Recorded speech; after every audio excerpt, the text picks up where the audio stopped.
Mabuhay! Binabati ko po kayong lahat mga kababayan at mga OFW at aspiring OFW saang mansulok ng mundo. Ako nga po pala si Magandana, isang OFW. Ginawa ko po itong video na ito sa hangarin na makatulong sa ating mga kababayan na ma-share ang aking nalalaman. At sana po kahit konti may mapulot po kayong kaalaman. Ang pinakahangarin po ng video na ito ay makatulong sa ating mga kababayan, sa ating mga ka-OFW o mga aspiring OFW.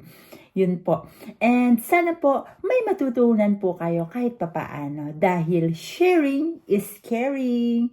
At yun nga po, simulan na natin. So without further ado, let's get started po. Ngayon, pag-uusapan natin ang tungkol sa accommodation ng isang OFW sa United Arab Emirates. Ano-ano nga ba ang mga klase na pwede mong tirahan habang nagtatrabaho sa United Arab Emirates? Lingid naman po sa kaalaman ng iba, sa UAE marami pong building. At doon din po nakatira ang mga taong naninirahan doon. May tinatawag din po silang villa, pero kadalasan ng villa po ay nasa Abu Dhabi. Meron din sa Dubai, pero mas maraming pinapaupahan na villa sa Abu Dhabi. Based po yun sa experience ko bilang OFW na na-assign sa Abu Dhabi. Disclaimer lang po at paalala lang po, lahat po ng isi-share ko dito sa vlog na ito ay base lang po sa aking personal experiences bilang isang OFW po. Okay po? Maraming salamat! So, simulan na po natin. Pag ikaw po ay OFW sa United Arab Emirates, may dalawang option ka lang po sa inyong accommodation. Okay. Yung dalawang yon ay tinatawag na live-in or live-out. Ano po ba yung tinatawag nilang live-in? Live-in po, ibig sabihin, dun po kayo nakatira sa premises ng company or amo na pinagtatrabahuhan nyo. Yun po ang ibig sabihin ng live-in. Live-out naman po ay ikaw po mismo o kayo po mismo ang maghahanap o magpo-provide ng matutuluyan nyo. Clear po tayo doon? So pag-usapan po natin ang live-in. May mga company na provided nila ang tirahan o tinatawag na accommodation ng kanilang workers. Katulad ng mga company ng hotel, fast food company, cleaners company, hospitals, construction company. Ayan ang mga ilan sa mga halimbawa, mga company na nagpo-provide ng free accommodation. Okay po? Clear po tayo doon? Ulitin ko lang po pag sinabing live-in, doon po kayo nakatira sa provided ng company or ng amo mo nakatira. Okay? Doon po kayo nakatira sa premises ng company or ng amo nyo. Okay po? Ngayon, pag-usapan naman natin, ano nga ba yung advantage pag nakatira ka sa free accommodation or naka-live-in ka, dun ka sa premises ng company o ng amo mo nakatira. So, automatic po yan, mga ka-OFW, pag free accommodation ka, ay free din ang food. Yon. Lagi yan, dalawang magkadikit. Pag free accommodation ka, automatic yan, free food ka. So, yan ang isa sa mga advantage pag nakatira ka sa free accommodation. So, makakasave ka ng paggastos mo sa pagkain. Kasi, libre na yung tirahan mo, libre pa yung pagkain mo. Di ba? Cool? Okay. So, pangalawa naman ay wala ka nang poproblemahin sa pambayad ng renta. Kasi nga, libre na. Tawag nila nga, free na. Sagot na yun ng company mo. Okay? So, pag-usapan naman po natin ang mga factors na kailangan natin i-consider pag tayo po ay nakatira sa free accommodation or naka-live-in as an OFW abroad. Okay? So, meron po ako nakikitang 3 factors na kailangan natin i-consider pag tayo po ay nakatira sa free accommodation.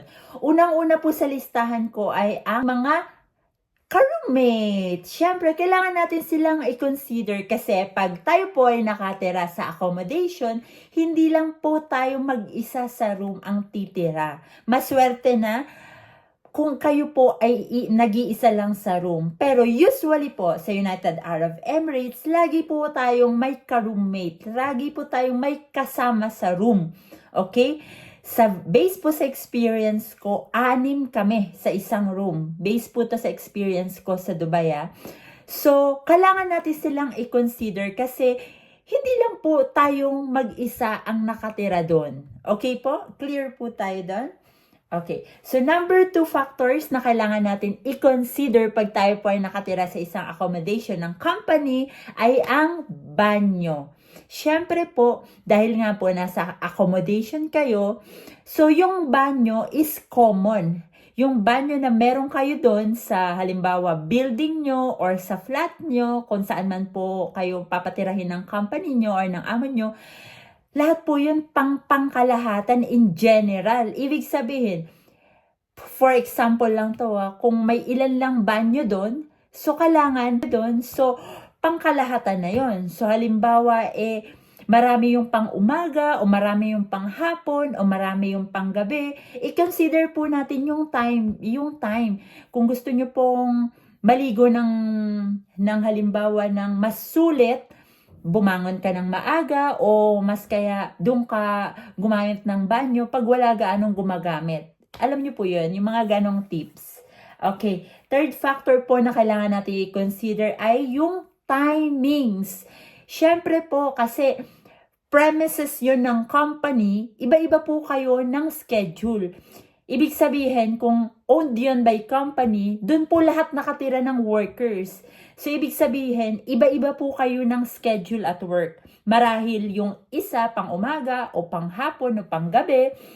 Marahil halimbawa yung isa nyong ka-roommate natutulog na, ikaw parating pa lang. So, i-consider po natin yung timings. Okay po?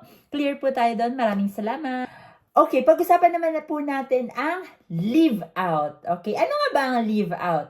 Ang leave out po ay ibig sabihin, ikaw po mismo ang maghahanap o magpo-provide ng matitirhan nyo o matutuluyan. Okay, usually, ibibigay ni company ang allowance nyo po for housing, tapos ikaw na po bahala nun maghanap kung saan mo gusto mangupahan, kung saan mo gusto tumuloy, o saan mo gustong tumira.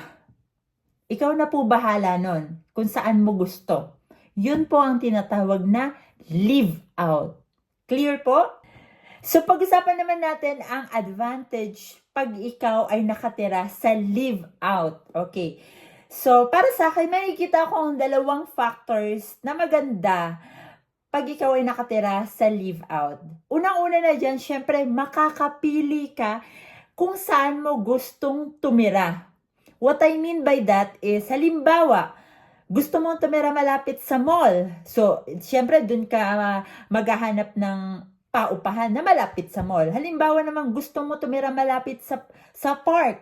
O di, dun ka din maghahanap ng mga paupahan na malapit sa park. Gusto mong tumira malapit sa may station ng metro o ng bus. Siyempre, doon ka rin maghahanap sa may malapit sa metro or bus. O di naman kaya, gusto mo tumira malapit sa relatives mo. O di naman kaya sa lover mo, di ba? Pwede yung ganun.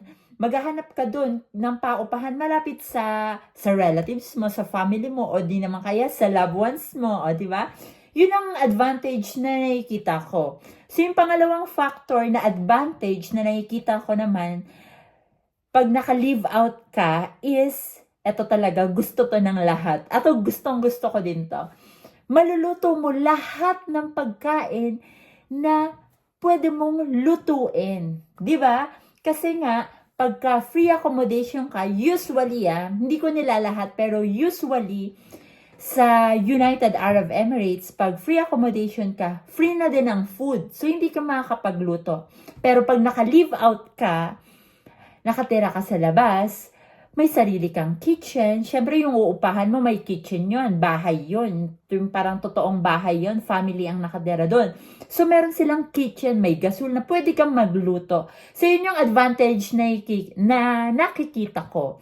And of course, leave out, napaka napakaganda kasi maluluto mo, may kain mo. Halimbawa ngayon, gusto mo kumain ng adobo o next naman, gusto mo kumain ng sinigang, 'di ba? Pag kung namimiss mo yung mga Filipino food, pwede mong lutuin anytime. So, yun po yung mga nakikita ko. And clear po tayo doon? So, ano naman yung mga kailangan mong i-consider pag ikaw ay naninirahan sa live-out accommodation? So, meron po tayong apat na factor na nakikita ko na kailangan din natin i-consider pagka nakatira po tayo sa live-out accommodation. Una pa rin dyan ay yung ating mga ka-roommate. Dahil nga po, hindi lang po ikaw na ang nakatira sa room na yon. So, halo-halo po yan. Madami po kayo, iba-ibang company kasi nga live-out yan. So, kailangan po natin i-consider yung mga ka-roommate natin sa bahay. Pangalawa po, syempre is yung banyo. Dahil nga po nangungupahan ka, yung banyo na yun, hindi lang yun para sa'yo. Maraming gagamit niyan at iba-iba yung oras ng paggamit niyan. Okay po? And pangatlo po is yung timings. Dahil nga nangungupahan ka sa isang apartment, hindi sa accommodation ng company, so iba-iba yung company na pinagtatrabahuhan nyo. So iba-iba yung timings. Halimbawa, yung ka-roommate mo is panggabi, ikaw ay pang umaga, merong pang hapon. So, kailangan po natin yan i-consider yung schedule, yung timings na ating mga kasamahan sa loob ng inuupahan natin. At pang-apat po, syempre, yung pambayad sa renta. Every month, kailangan magbabayad po tayo ng ating renta. Okay po? Maliwanag po yan? So, ano daw po ang mas maganda? Live-in accommodation or live-out accommodation. Parehas naman pong may advantage ang live-in and live-out. Nakadepende po yun sa inyo. Kung ano po ang pipiliin mo at kung ano ang mas makakabuti sa inyo. Kahit ano man po ang piliin nyo sa dalawang yon, hangad ko po ang makakabuti sa bawat OFW. At kung saan po kayo komportable. Yun po ang mas mahalaga. And yun lamang po for today's video. Maraming salamat po sa panonood sa video kong ito. And that's it for today's video po. Disclaimer lang po, lahat po ng na-share ko sa vlog na ito ay base lang po sa aking personal experiences at sa tulong na rin ng kaalaman ng aking mga katrabaho at kakilala sa United Arab Emirates bilang isang OFW.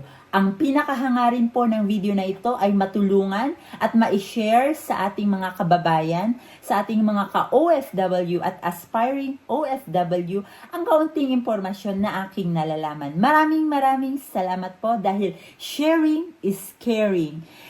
Sa susunod na video po ulit, please like, subscribe po, and share sa mga kaibigan at kakilala nyo ang video na ito na makatulong sa kanila. Maraming salamat po. Sa susunod na video po ulit. Paalam! Mabuhay po!